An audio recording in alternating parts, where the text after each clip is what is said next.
Welcome to Bedcrime Stories podcast. I'm your host, T. If you like all things true crime, if you like it delivered in a peaceful, tranquil manner, if you like it clear and concise without drama, then I highly recommend you subscribe. And if you like what you hear, please smash the like button. It's a free way you can help. And now, without further ado, let's dig in. Welcome back. This is part 2 of the first interview that Sebastian Rogers' mother, Katie Proudfoot, and his stepfather, Chris Proudfoot, gave to a channel called Duchess. And this was 7 or 8 days after Sebastian went missing, depending upon whether you think he went missing on Sunday, February 25th, or Monday, February 26th. Let's begin. Did you hear Chris Proudfoot chuckling there about the Bubba story? Listen to that chuckle again. Sounds like a scary clown. Seriously though, what is funny to Chris Proudfoot 7 days or 8 days after Sebastian went missing? Is he really that quick to laugh?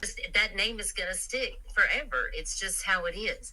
Cindy Caton, thank you for being here. She says, are there any old wells that maybe he accidentally fell in, or any areas or mines that he might be at risk of coming in contact with? I know sometimes those things occur out in Tennessee. The divers, have they found any possible leads? I know that I heard that there was a possible pond that they were draining. You did tell me they were searching all of the pipes. Yes. So when it comes to address her question as far as wells and things, I'm sure there's plenty of those around here. They're searching them. They actually pulled data for all the caves, underground voids, all of that stuff that could be accessible. They brought in teams from all over the state that specialize in either cave explorations, water recovery rescues. We don't know that they have drained a pond. I can say that much, but they have searched. They've dived them all for sure. They've walked. I couldn't tell you how many miles of creeks and waterways, and they've used cameras. The sewers. It's not really the sewers they're looking in. It's the drainage pipes. So that's for clarification. Sewer pipes, we're not going to find a child in.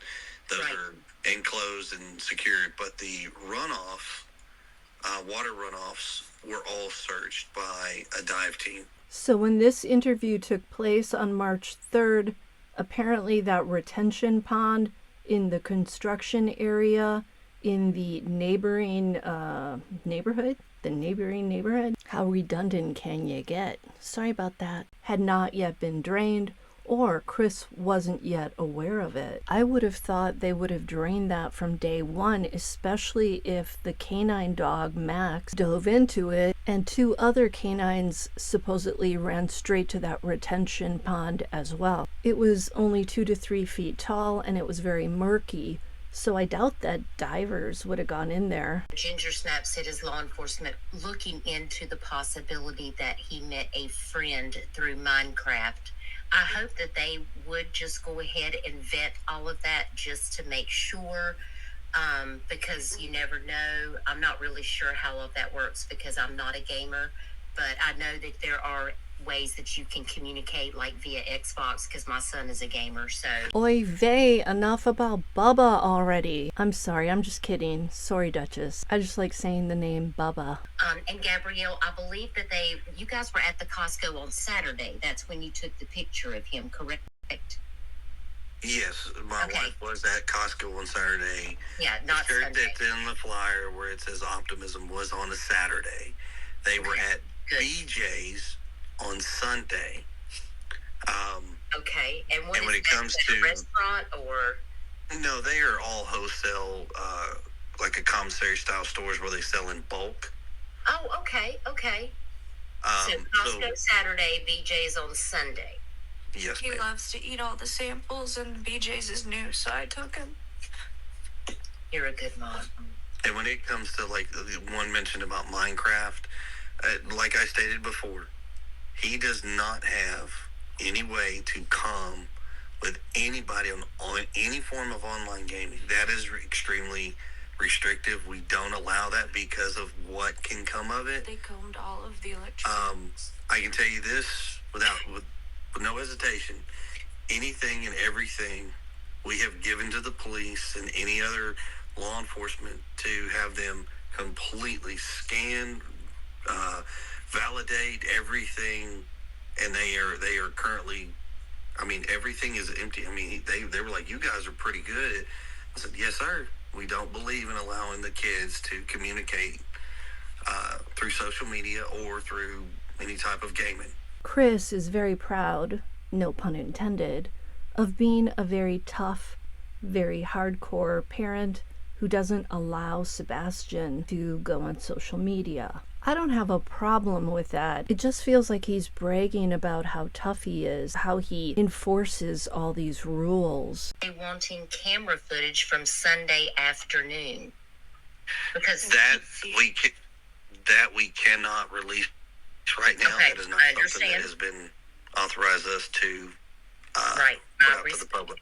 That's interesting. Why can't they talk about law enforcement wanting camera footage from Sunday afternoon?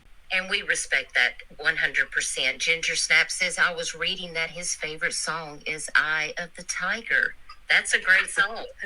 He's got an eclectic taste of music. He's a fan of Eddie Vedder. He likes Survivor. Great. Oh yeah, I mean young man has a very eclectic taste in music. And you told me that Taylor he Swift, loves to play chess. Carrie Underwood. And he loves to play chess, right? He has a crush on Taylor Swift. Ooh, he has her boyfriend better watch out then. Once again, Katie tries to get a word in edgewise, and she can't. And once again, Chris refers to Sebastian as the young man. If I'm not mistaken, this is the same child that you guys made wear pull-ups to school. Would you typically make a young man wear pull-ups? Would the young man allow you to humiliate him? Is 911 allowed to be called, Rhonda asks. Cell phone, is that what she's referring to? Yes, I believe so. Is that what you're asking, Rhonda? All devices that have communications have the ability to call 911. Believe it or not, most cell phones that are not even connected to service have an ability to actually call 911. Yeah, you can pick one up off the shelf at a store and most will call. Yeah. That's become a federal thing. That's not a service provided. That is like a federal thing.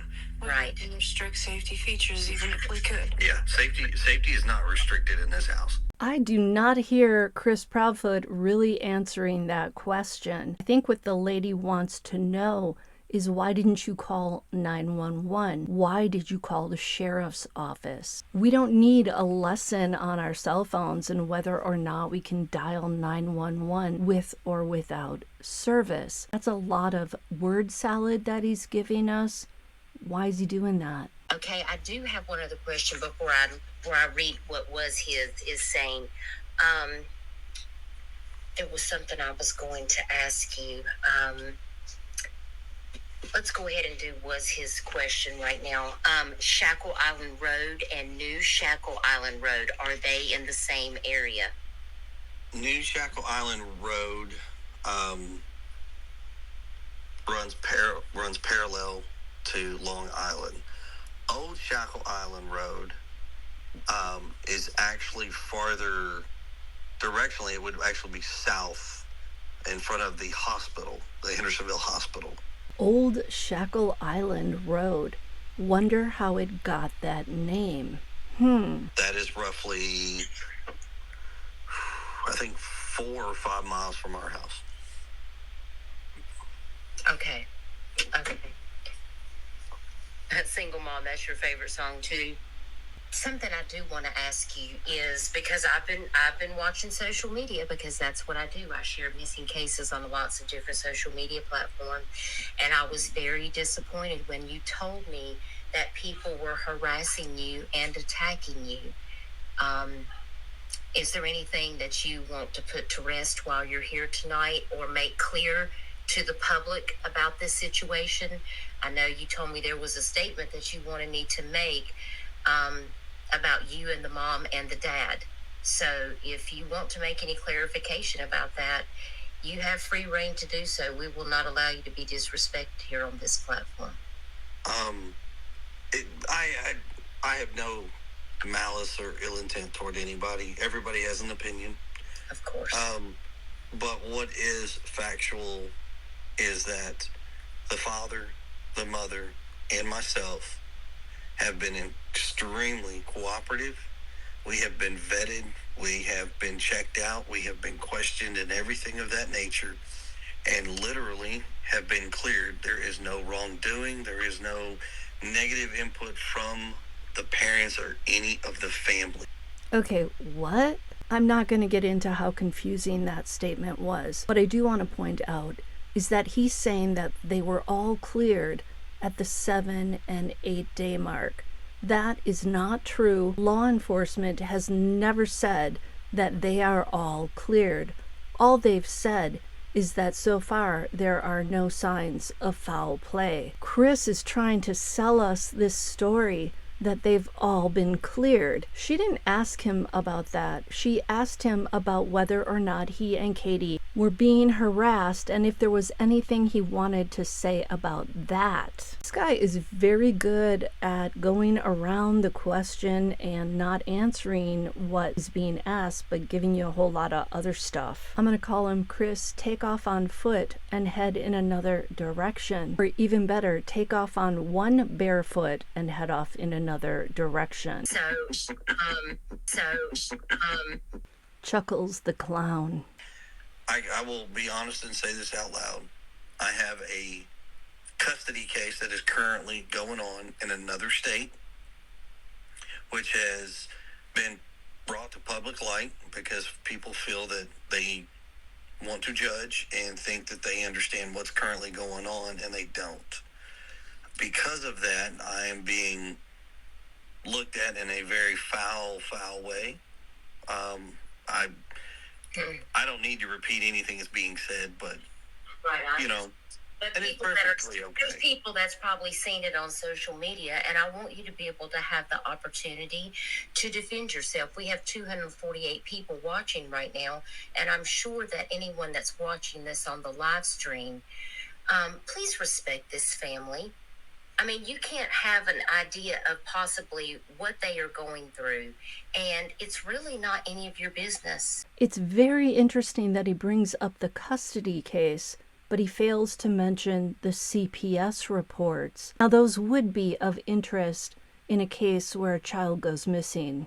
I understand that you do see your other child, which, and that doesn't have anything to do with Sebastian, and you guys are on good terms with his father. There's not like there's any custody battle between the mother and Sebastian's father. I mean, obviously, if he wants to see his father, you guys told me that, you just plan to meet up, and it's no big deal. This is why I always say that if you've heard one person's side of the story, you need to hear the other person's side of the story. And perhaps there are other sides to the same story. If you've only heard one side of the story, then you don't know the full truth. Why do we automatically just believe these people? So, I've read a couple of heinous things that people are saying, and it just really upsets me to know that people are just going to that without having all of the information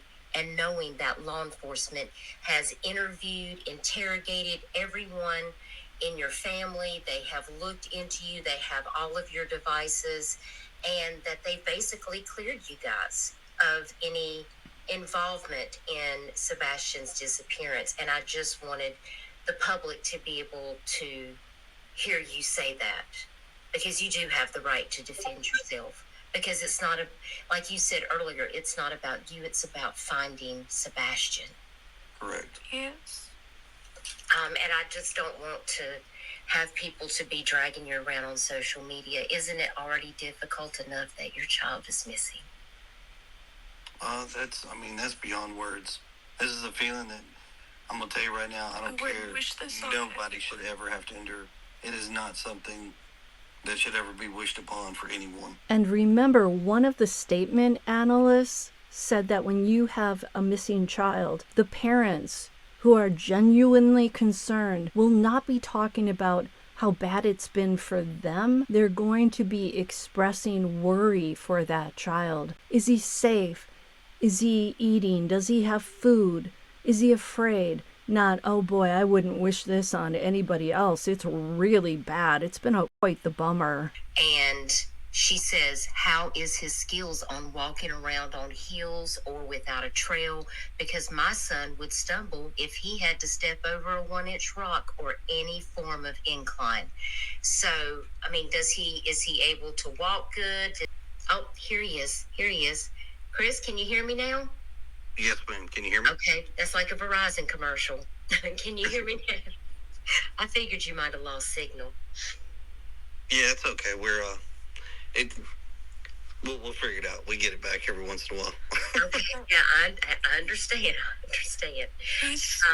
He's high functioning. I mean, he's fully able to hold a conversation, and he walks, and he loves to run. Okay, well, that's good. And Rhonda wants to know if he has a special button on his phone. No. On his phone?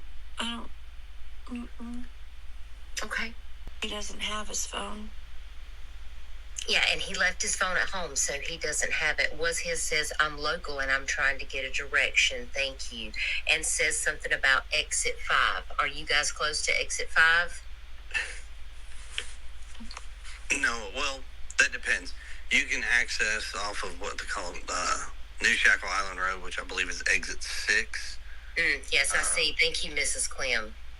Yeah, I believe it's exit 6, and exit 7 would be in Indian Lake. But as far as the special button on his phone, I'm not sure what you mean by that.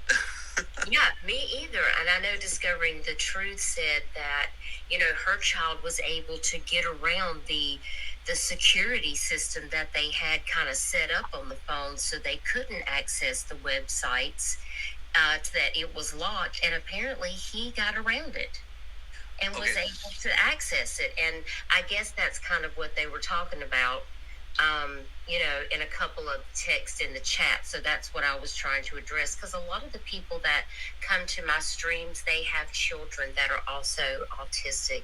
So they deal with a lot of situations, and they can understand some of the things that you may be dealing with at this moment. I can only imagine what you're going through, not knowing where he is.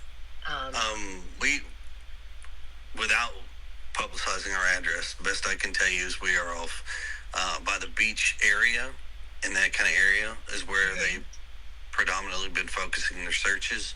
Right. When it comes to the special button, no.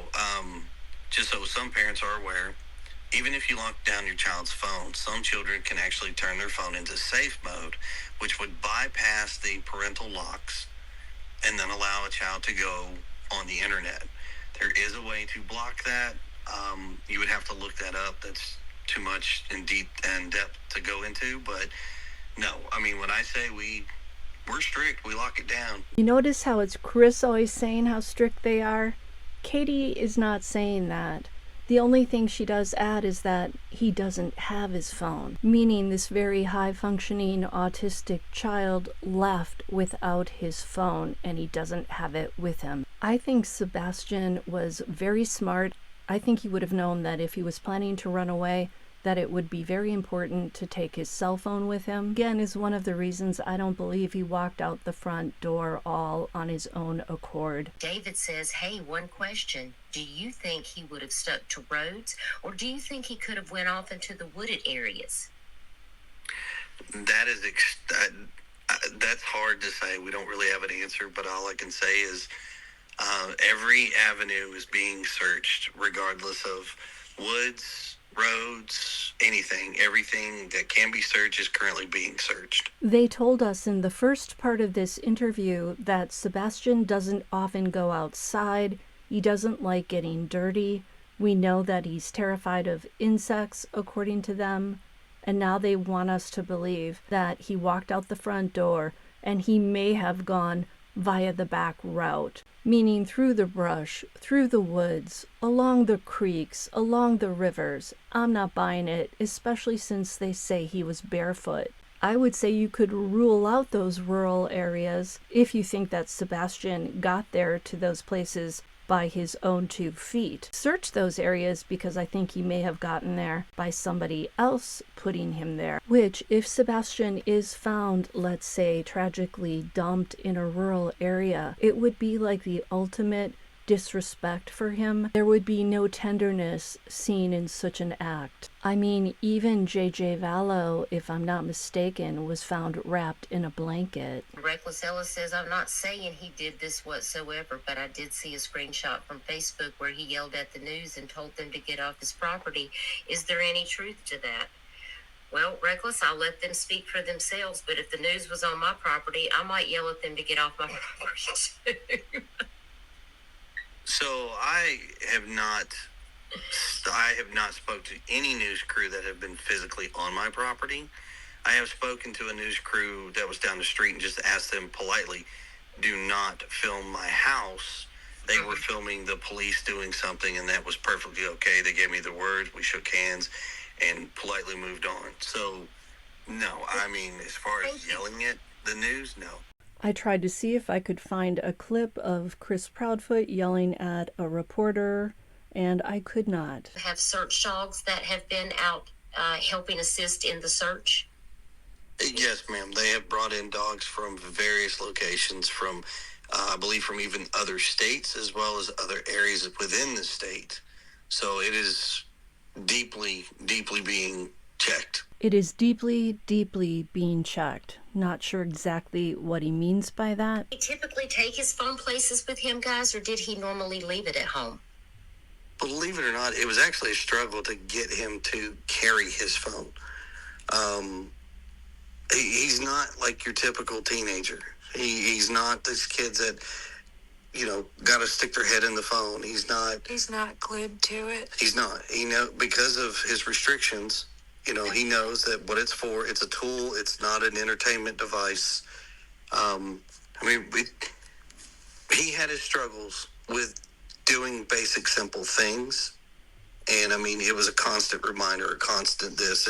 And all 3 parents have been extremely positive and constantly trying to get him like, hey, we got to do this, bud. We got to do that. Take your phone. Take your phone. Teach him to be responsible and to think about it. I don't know, guys. Do most 15-year-olds have smartphones so that they can access things like TikTok and other social media? If they had him completely locked out of all these things that other teenagers are doing, it's going to set him apart. He's not going to be like the other kids. I'm not saying that everybody should allow this, but if you have all these other kids doing it and Sebastian is isolated to only making phone calls, it automatically sort of sets him apart, right? Whether that's good or bad, it doesn't matter. I'm going to skip ahead to the parts where the Proudfoots are speaking. Now, Janice, I appreciate you being here. How did they know he took a flashlight? Well, I asked that very same question today, and I was so glad that Sebastian's mother explained it to me, because when I read that news article, I was like, well, how did they know he had a flashlight? Do you want to tell us about that? One of the first things that was asked is because he left when it was very dark outside, was if he might have taken a flashlight. And he actually has one that he plays with regularly, and I can't find it. When I first heard about the flashlight, it sounded like they were absolutely sure that he had one with him. Now, hearing this, it doesn't sound like there's any certainty about that. So it's likely that he took it. Okay. Jason asks, thank you for being here, Jason. Does he have anything that he holds on to? Anything that he has to have with him at all times? Something that keeps him calm when he has it? He has various fidgets that he changes out and plays with. Have you noticed any of those are missing as well? Honestly, it'd be impossible to tell. He plays with paper clips and pennies and Legos, things that several could go missing and it wouldn't be noticeable. It's interesting to hear that Sebastian played with paper clips and pennies. It sounds like he could find just about anything to maybe flip around in his hands to keep him busy. Know that our hearts are with you. And you have a lot of people. Look at all of these people. We have 400 people watching this live stream right now. There are so many people that are out here supporting. Don't listen to these naysayers. We just want to say thank you to everyone who's working with us to try and bring him home. And everybody for all your support and your prayers and your love. You are more than welcome. You are more than welcome. That's what we're here to do. Is we're here to lift each other up. It takes a village. It takes a village, and that's what we have to do. We're just here to help each other out. And I really just appreciate you being willing to come here and share Sebastian's story with us. And we'll be thinking of you and continuing to pray and share his information. And I'm going to let you guys go because you've been up here for over an hour, and I don't want to keep you any longer. I want you guys to go take care of yourself. Remember to take care of yourself. Make sure you're eating and getting enough rest and doing what you need to do to keep yourself going.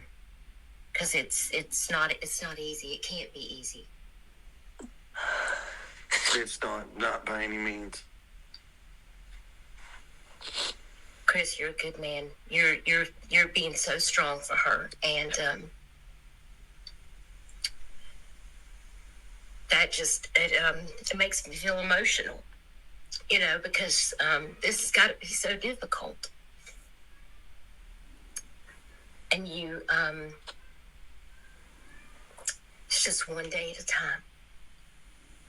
But I'm praying that you're going to get answers as soon as possible. You have a lot of people that are working very hard to find your son. Miranda said outside his home, where's his most comfortable environment? Does he have a place like that? His house. The only place he likes to be is just at his house. He likes his house. He likes both houses, and he likes. His favorite thing to do is go play on the playground, and he likes to. He loves being around the family. He loves, just being a kid. He's not very outdoorsy. Well, that's understandable. And that's okay. Everybody has their comfort zone. I'm not a people-in person myself, y'all. I kind of like to stay to myself in my own house where I'm most comfortable. So I'm just hoping that somebody's going to see him.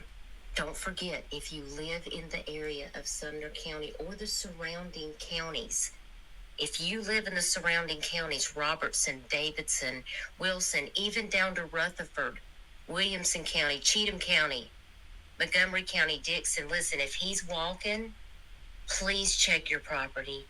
He could be hiding out. He might be scared. He's probably going to be hungry and cold. What's your temperature? What's your weather there right now in Tennessee?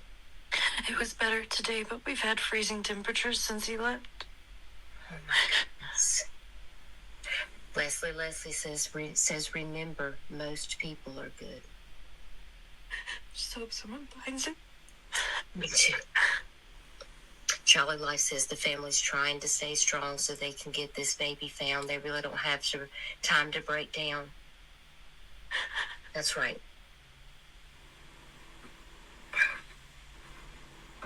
You guys just keep praying. Listen, I'm going to let you guys go. And I will be in touch with you. Just text me tomorrow. We'll get together and we'll work on this billboard to get up. And I'll let you know the locations that are available for a Blit billboard. And I'll try to get that arranged as soon as possible. If you need anything, just reach out to me and let me know. Thank you. Thank you so much for being here. And I will put Trev in touch with you. Take care, guys. So clearly, Sebastian's favorite place is a playground. That makes sense. There's other kids there. There are things to play on and run around. I am hearing authentic emotion in Katie Proudfoot. I am hearing tears. I am hearing her breathing heavy on the other side, maybe trying to comfort herself. She's aware of the freezing temperatures that are outside. I feel like Katie's hurting. I feel like Chris is not. And that is the end of part 2 of this interview. Let me know your thoughts, and I will see you next time on Bed Crime Stories. Please like this video, share, and leave me a comment.